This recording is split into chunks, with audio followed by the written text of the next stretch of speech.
Assalamualaikum warahmatullahi wabarakatuh. Jumpa lagi bersama saya Dedi Chandra.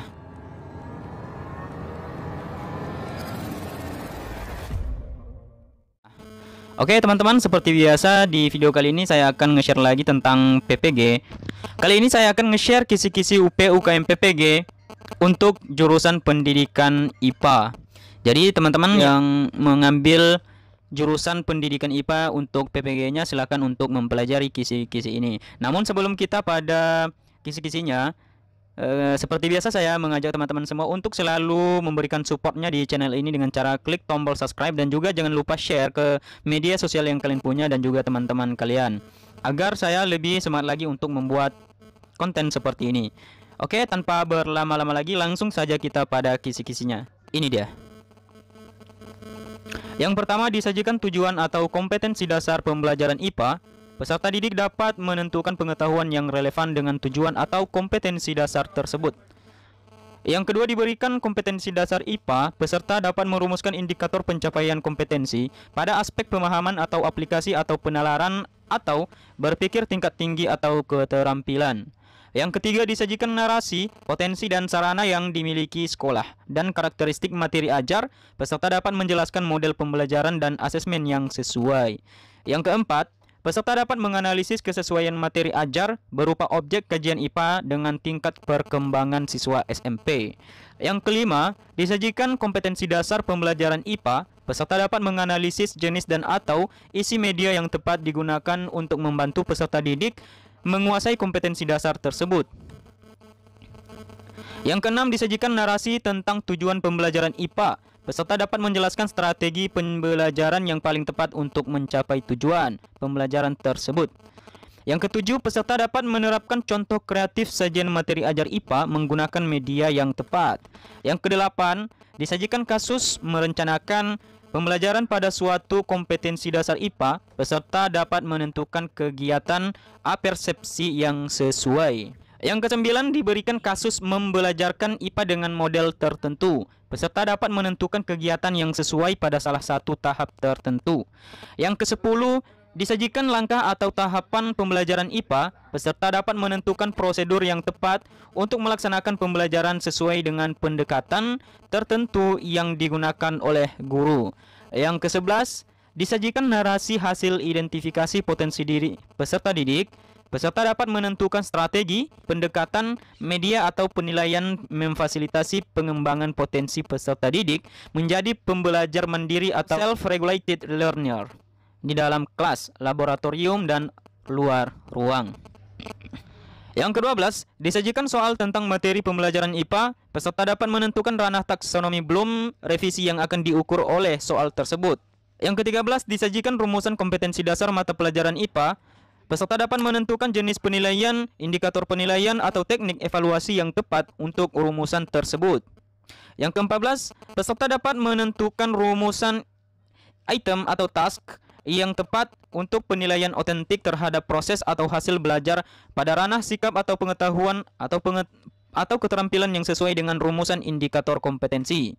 Yang ke-15, disajikan rumusan item atau task mata pelajaran IPA. Peserta dapat menentukan ketidaktepatan pada rumusan item atau task tersebut. Yang ke-16, disajikan satu set sikap.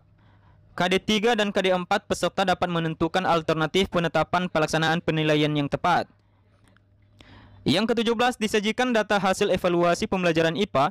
Peserta dapat menentukan rancangan tindakan yang akan dilakukan untuk meningkatkan kualitas proses dan hasil pembelajaran. Yang ke-18, diberikan data nilai siswa pada aspek tertentu. Peserta dapat menentukan pengambilan keputusan pada data tersebut. Yang ke-19, disajikan sebuah kasus percobaan IPA. Peserta dapat menganalisis sumber terjadinya, cara mengatasi, dan prosedur kerja untuk mengatasi kecelakaan kerja di laboratorium berdasarkan karakteristik materi dan jenis alat yang digunakan dalam percobaan IPA. Yang ke-20, disajikan kasus tentang kecelakaan kerja. Pada saat praktikum IPA, peserta dapat menjelaskan prosedur yang tepat dan sistematis untuk mengatasi permasalahan pada kasus tersebut.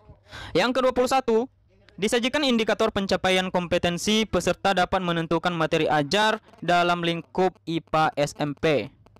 Yang ke-22 disajikan kasus penelitian salah satu tingkat organisasi kehidupan atau molekuler, sel, jaringan organ, sistem organ, individu, populasi, komunitas, ekosistem, dan biosfer. Peserta dapat menganalisis tingkat organisasi kehidupan tertentu di mana kasus tersebut dipelajari. Yang ke-23, peserta dapat menjelaskan penerapan teknologi pada reproduksi tumbuhan atau hewan. Yang ke-24, peserta dapat menghubungkan antara struktur dan fungsi yang bersesuaian pada sistem kehidupan makhluk hidup.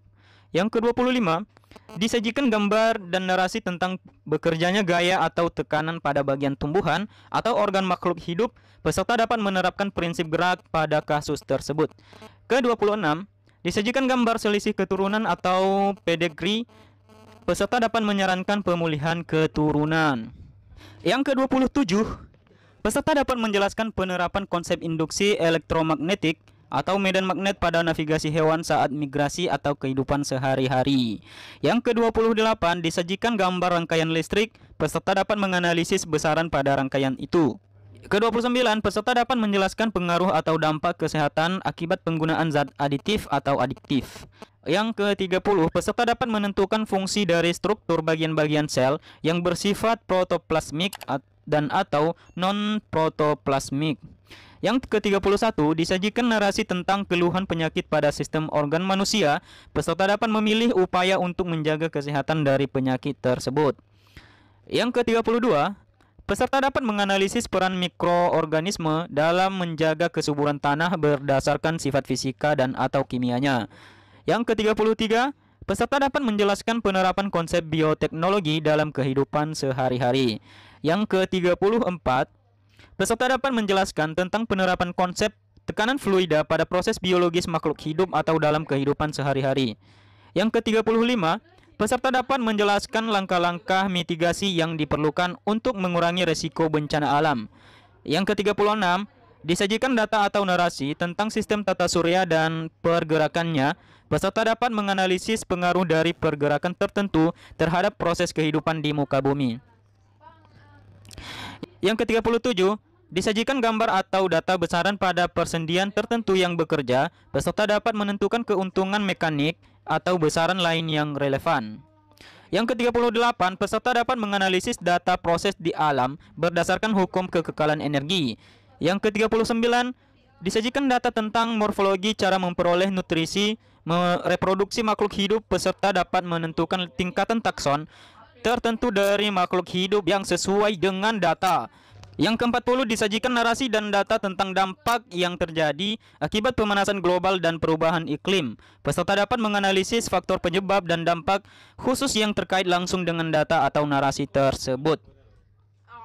Yang ke-41, disajikan narasi, data atau gambar tentang gejala kelistrikan pada proses biologis makhluk hidup. Peserta dapat menjelaskan tahapan atau konsep terjadinya gejala kelistrikan pada proses tersebut. Yang ke-42, disajikan data dan atau gambar tentang proses biologis makhluk hidup. Peserta dapat menjelaskan konsep campuran koloid, elektrolit atau perubahan fisika dan kimia yang terjadi pada proses biologis tersebut. 43, peserta dapat menganalisis hemostasis senyawa organik atau anorganik dalam tubuh.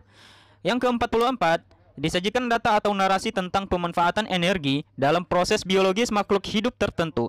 Peserta dapat menganalisis transformasi energi pada proses biologis tersebut.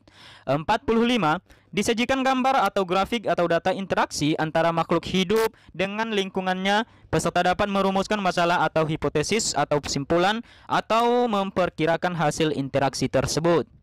Yang ke-46, disajikan data potensi terjadinya bencana alam di lingkungan terdekatnya. Peserta dapat menganalisis berbagai penyebab terjadinya bencana alam di lingkungan terdekatnya. Dampak negatif bila tidak ada upaya untuk mengatasi bencana alam di lingkungan terdekatnya, berbagai alternatif strategi mitigasi dan pencegahan bencana di lingkungannya, atau solusi yang paling tepat untuk mengatasi permasalahan bencana alam tersebut. Oke teman-teman, yang ke-47, disajikan grafik atau data gerak yang dilakukan oleh makhluk hidup. Peserta dapat menganalisis pengaruhnya pada gerak makhluk hidup tersebut. 48, Disajikan data atau narasi tentang pemanfaatan bahan dalam kehidupan. Peserta dapat menjelaskan hubungan antara pemanfaatan bahan dengan sifat bahan. Yang ke-49, disajikan narasi tentang gejala atau bencana alam, gunung berapi atau gempa bumi. Peserta dapat menjelaskan pengaruh perubahan struktur bumi yang menjadi penyebabnya. Yang ke-50, disajikan data dan atau gambar tentang proses penglihatan pada makhluk hidup. Peserta dapat menentukan besaran yang relevan. Yang ke-51, disajikan data dan atau gambar tentang besaran-besaran pada alat optik. Peserta dapat menganalisis sifat-sifat bayangan pada proses tersebut. Yang ke-52, disajikan data atau grafik tentang gerak benda atau makhluk hidup. Peserta dapat menganalisis besaran-besaran pada gerak tersebut. Yang ke-53, disajikan narasi atau data tentang penerapan teknologi ramah lingkungan. Peserta dapat menganalisis proses fisika atau kimiawi atau biologis pada teknologi tersebut. Yang ke-54, disajikan data, narasi atau gambar tentang proses biologis pada makhluk hidup. Peserta dapat menganalisis konsep energi, sumber energi atau perubahan bentuk energi yang terjadi. Yang ke-55, disajikan kasus pengaturan suhu pada makhluk hidup atau dalam teknologi sederhana. Peserta dapat menganalisis keterkaitannya dengan kalor untuk perubahan wujud. Yang ke-56, disajikan data, narasi atau gambar tentang proses pendengaran atau pemanfaatan teknologi yang memanfaatkan gelombang. Peserta dapat menganalisis konsep getaran, gelombang dan bunyi yang menjadi dasar dari sistem kerjanya. Yang ke-57, disajikan gambar atau narasi sebuah penelitian tentang interaksi antara makhluk hidup dan lingkungannya. Untuk mengungkap asal-usul kehidupan, peserta dapat menganalisis pikiran yang mendasari lahirnya suatu teori asal-usul kehidupan. Yang ke-58, disajikan narasi kasus terjadinya pencemaran lingkungan atau pemanasan global. Peserta dapat menganalisis penyebab terjadinya pencemaran atau berbagai alternatif strategi untuk menyelesaikan masalah pencemaran atau solusi yang paling tepat untuk mengatasi permasalahan pencemaran tersebut. Yang ke-59, disajikan narasi permasalahan pembelajaran keragaman tumbuhan dan hewan. Peserta dapat menentukan cara pemecahan yang tepat. Dan yang ke-60, disajikan permasalahan yang muncul di suatu kelas pada saat pembelajaran tentang sel dan hereditas atau bumi dan antariksa gelombang, suara dan optik atau kimia analitik. Peserta dapat menentukan variabel, metode atau pertanyaan penelitian dalam perencanaan penelitian tindakan. Oke teman-teman, itulah kisi-kisi UP UKM PPG khususnya jurusan pendidikan IPA. Semoga kisi-kisi yang saya sampaikan ini dapat memberikan manfaat bagi teman-teman yang sedang berjuang untuk menyelesaikan program PPG-nya, yaitu dengan harapan bisa lulus dan mendapatkan sertifikat pendidik. Oke teman-teman, sampai jumpa di video saya selanjutnya. Wassalamualaikum warahmatullahi wabarakatuh.